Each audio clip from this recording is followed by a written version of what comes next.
একদম এবার সরাসরি ইন্দ্রজিৎ লাহিড়ী ফুটকার কাছে যাচ্ছি। এটা তো বাস্তব যে মানে অর্কদীপ, সৌমিত্র, আমরা সবাই যারা এখানে আছি তারা সিদ্ধান্ত নেওয়ার থেকে একটা সেন্সর বোর্ডের মতন একটি বোর্ড, সেই বোর্ড বসে সিদ্ধান্ত নিক, এবং সেখানে যেরকম ইন্দ্রজিৎ দাও থাকতে পারেন 2 বছরের জন্য, ঠিক সেভাবে রাজপুত্রও থাকতে পারে। মানে আমি বলছি ভারতবর্ষে কি কন্টেন্ট যাবে আর কি কন্টেন্ট যাবে না সেটা একবার একটু দেখে নেওয়া। এটা ভারত সরকার এবার কি সময় এসেছে এই বিলটাকে আইনে রূপান্তর করা? প্রচণ্ড সিরিয়াস ব্যাপারটা হয়ে যাচ্ছে। আমি একটা বাজে জোকস বলে নি। বেশ, এটা আবার এটার জন্য আবার আমার এখানে ধর্ণা দিতে আসবে না তো কেউ? না, এটা শর্ট ফরম্যাটে ভালো। বেশ, কোনো এক বাবা আর ছেলের কথা হচ্ছে রাত্রিবেলা শুতে যাওয়ার আগে। ছেলে বাবাকে বললো, বাবা আমি না অ্যাস্ট্রোনট হতে চাই। বাবা বললো ঠিক আছে, ঘরে গিয়ে শুয়ে পড়ো, ঘুমিয়ে পড়ো, অনেক হয়েছে। ছেলে তখনই বুঝলো যে অ্যাস্ট্রোনট হওয়া বা স্বপ্ন দেখাটা সেই জিনিস যেটা ঘুমিয়ে পড়ে দেখতে হয়, না হলে হয় না। আমার নয়, কানান গিল বলে একজন আছেন যার একটা শো আছে ইয়োর্স সিনসিয়ারলি। জনরাটাকে বলা হয় dark comedy. So what is dark comedy? এমন কিছু অস্বস্তিকর বিষয় নিয়ে কথা বলা যে বিষয়গুলো নিয়ে চট করে বাজারে আমরা কথা বলি না। তার মধ্যে কানান গিল আছেন, আজিন বানাটওয়ালা আছেন, বরুণ গ্রোভার প্রচণ্ডভাবে আছেন, অ্যাসি ডেমোক্রেসি যে শোটা। ফলে দ্য কোয়েশ্চেন ইজ, এই ইন্ডিয়া গট লেটেন্ট যে শোটা নিয়ে আমরা এত কথা বলছি, that is made out of dark comedy. এবার ডার্ক কমেডি ইজ ফাইন যতক্ষণ না সেটা একটা লেভেলকে ক্রস করে। ওই শোতেই, ওই এপিসোডেই সম্ভবত আরেকটা কমেন্ট ছিল যেখানে এক ভদ্রলোক কেরালার লোকজনকে নিয়ে ভেঙিয়ে বলছেন 100% লিটারেসি রেট নিয়ে। সম্ভবত আমরা এমন একটা জায়গায় চলে এসেছি যেখানে পড়াশুনো, লিটারেসি, এই ব্যাপারগুলোই জোকের ক্ষেত্রে চলে এসছে। আর ক্ষমা করবেন, ডার্ক কমেডি মানে আমি ভারতবর্ষের মেন স্ট্রিম মিডিয়ার কথা বলছি না, আমার সেই সাহস ক্ষমতা কোনোটাই নেই, যথেষ্ট ভীতু মানুষ। কিন্তু দ্য কোয়েশ্চেন ইজ, ভারতবর্ষে এই মিডিয়ার যে শেষ স্তম্ভটি সম্ভবত বেঁচে আছে, that is online media, unregulated media. সেখানে যদি এই ডিজিটাল ব্রডকাস্ট বিল, যেটা কোনো একটা সময় হয়তো ঠান্ডা করে চলে গেছিলো, সেটা চলে আসে, আমরা কিন্তু কথা বলতে পারবো না। এক। এবার দ্বিতীয় প্রশ্ন, কি যাবে সেটা কে ডিসাইড করছে? আমরা যদি ক্রিঞ্জ না দেখি তাহলে ক্রিঞ্জ তৈরি হবে না। It's straight and very very very clear.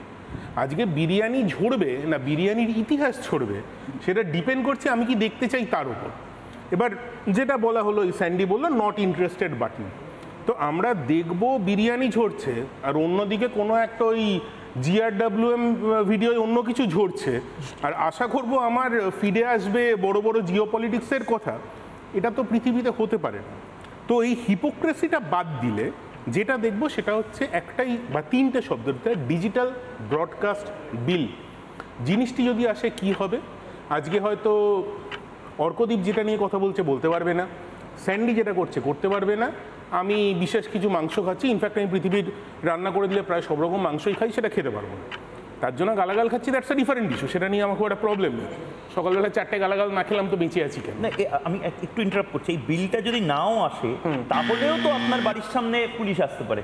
মানে আপনার কোনো কেসে, কোনো কন্টেন্টে যদি কেস হয় সেটা তো এখনো হতে পারে, কিন্তু ব্রডকাস্ট বিলটা এলে আরেকটু সেটা সমস্যাটা কি কড়াভাবে আসবে। আমার ছেলে ক্লাস 8-এ পড়ে, তার ইনস্টাগ্রাম এখনও আমি তাকে অ্যাক্সেস করতে দিইনি, এবং খুব ক্লিয়ারলি বলা আছে যদি সে ইনস্টাগ্রাম ইনস্টল করে তার ফোনে, ফার্স্ট অফ অল আমি ফ্যামিলি কনসোলে সেটা দেখতে পাবো এবং হ্যান্ডেলটা স্ট্রাইক মেরে উড়িয়ে দেবো।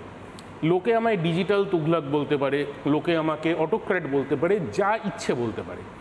যারা অনুষ্ঠানটা দেখছেন ইনস্টাগ্রামে যান, সার্চ অপশানটায় যান, কি ভিডিও আসবে আপনারা নিজেরাই দেখে নেবেন।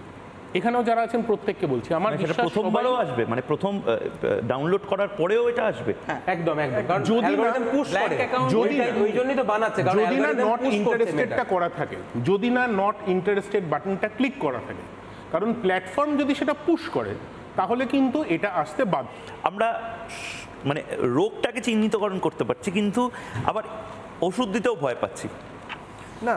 সেইখানটাই বলতে গেলে এই রিসেন্টলি অর্কদীপও যেটা বললেন যে এই রিসেন্টলি সাপন ভার্মার একটি শোতে জাভেদ আখতার একটি চমৎকার কথা বলেছিলেন, উনিও বললেন সেটা হচ্ছে গালাগাল বা যে কোনো রকমের ভালগ্যারিটি এটা হচ্ছে এই প্রান্তিক মানুষ যে কিছু খেতে পারে না, সেই মানুষের মশলার মতন, সেই মানুষের ঝাল বা লঙ্কার গুঁড়োর মতো, কোনো টেস্ট নেই, লঙ্কার গুঁড়ো দিয়ে দিলাম।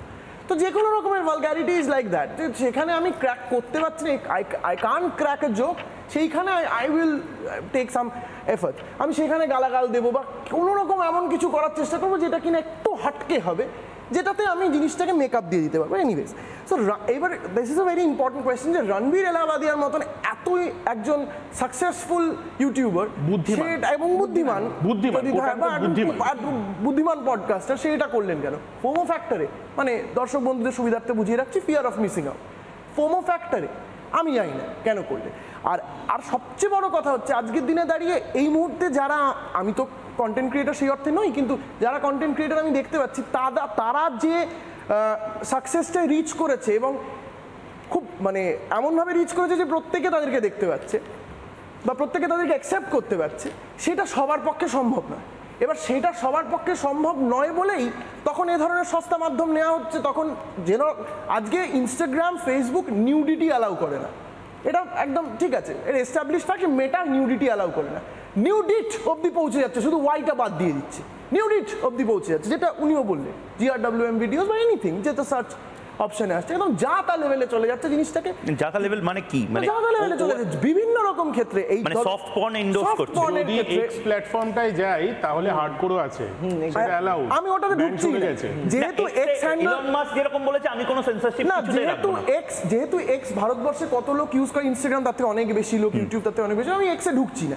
তো এটা এই লেভেলে চলে, কেউ মেকআপ ভিডিওসের মাধ্যমে দিচ্ছেন, মাফ করবেন, আমি খুব মানে এতে খুব মানে র ওয়েতেই বলছি জিনিসটা, ব্রেস্ট ফিডিং এর নাম করে ভিডিও দেওয়া হচ্ছে, সেখানে নোংরামো দেখানো হচ্ছে, সেখানে নোংরা গান ব্যবহার করা হচ্ছে। তো এটা কোথাও না কোথাও গিয়ে তো সেন্সরশিপ হওয়াই উচিত। তার মানে ডেফিনেটলি আমি এটাও বলছি না যে কেউ একজন মজা করলো। আজকে স্যান্ডি অসামান্য একজন ক্রিয়েটার, আমি অনেকের তার ক্রিয়েশনকে কেউ ভালো বলতে পারে, কেউ খারাপ বলতে পারে, but it's a fact that you can't ignore him. তো সেই জায়গায় গিয়ে তাকেও যাতে সেন্সার না করে দেওয়া হয়, বা যে কোনো ক্রিয়েটার রয়েছে তাকেও যাতে সেন্সার না করে দেওয়া, সেটা দেখতে হবে। আজকে I being a film producer, আমি একটা জায়গায় দাঁড়িয়ে বলছি, আমি একজন ফিল্ম প্রোডাকশন ফ্যামিলি থেকে আসছি, আমার তো সবার আগে অ্যাডভোকেট করা উচিত সেন্সরশিপ ছড়ে যাক, আরও বেশি আনসেন্সার্ড কন্টেন্ট আসুক। কারণ যত বেশি আনসেন্সার্ড কন্টেন্ট আসবে তত বেশি আমরা চটুল গান দেখাবো এবং অনেক বেশি দর্শক আসবে। নানা ধরনের কন্টেন্ট দেখার জন্য লাইক করুন, শেয়ার করুন আমাদের ফেসবুক পেজ, সাবস্ক্রাইব করুন আমাদের ইউটিউব চ্যানেল।